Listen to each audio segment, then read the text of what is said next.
India and the US are in the process of taking bilateral trade negotiations forward.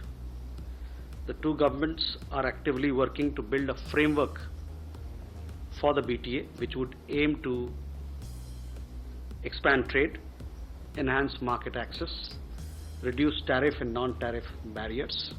মার্কিন president Donald Trump Bharat সহ বিভিন্ন দেশকে বাণিজ্য শুল্ক বৃদ্ধির হুমকি দিয়েছেন। মার্কিন প্রেসিডেন্টের হুমকির পরই বিশ্বজুড়ে সমালোচনা ঝড় উঠতে শুরু করেছে। এরপরই শুক্রবার দুদেশের দ্বিপাক্ষিক চুক্তি নিয়ে মুখ খুললেন বিদেশ মন্ত্রকের মুখপাত্র রণধীর জয়সওয়াল। এদিন রণধীর জয়সওয়াল জানিয়েছেন দুদেশের সরকার এই বিষয় নিয়ে একসঙ্গে কাজ করছে যাতে একটি সিদ্ধান্তে আসা যায়। বাণিজ্য চুক্তির পাশাপাশি শুল্ক যাতে কমানো হয় সেই দিকেও লক্ষ্য রাখা হচ্ছে। এর আগে সংবাদ সংস্থাকে ট্রাম্প জানিয়েছিলেন, ভারতের সঙ্গে সম্পর্ক ভালো হলেও একমাত্র সমস্যা হলো ভারত বিশ্বের সর্বোচ্চ শুল্ক আরোপকারী দেশগুলির মধ্যে অন্যতম। আমার বিশ্বাস তারা এই শুল্ক কমিয়ে আনবে, অন্যথা 2রা এপ্রিল আমরা তাদের উপর একই শুল্ক আরোপ করব। ট্রাম্প বরাবর ভারতের উচ্চ শুল্কের সমালোচনা করে এসেছে।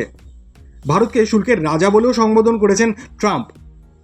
গত মাসের শুরুতে হোয়াইট হাউসে প্রধানমন্ত্রী নরেন্দ্র মোদীর সঙ্গে যৌথ সম্মেলনে ট্রাম্প মন্তব্য করেছিলেন, ভারত শুল্কের ক্ষেত্রে খুব শক্তিশালী দেশ। ভারতে কোনো জিনিস বিক্রি করা কঠিন, কারণ তাদের বাণিজ্যে বাধা রয়েছে, সেখানে শুল্কের হার খুব বেশি রয়েছে। তবে এই বছরের শেষের দিকে দু দেশের মধ্যে বাণিজ্যিক চুক্তি স্বাক্ষরের কথা আছে।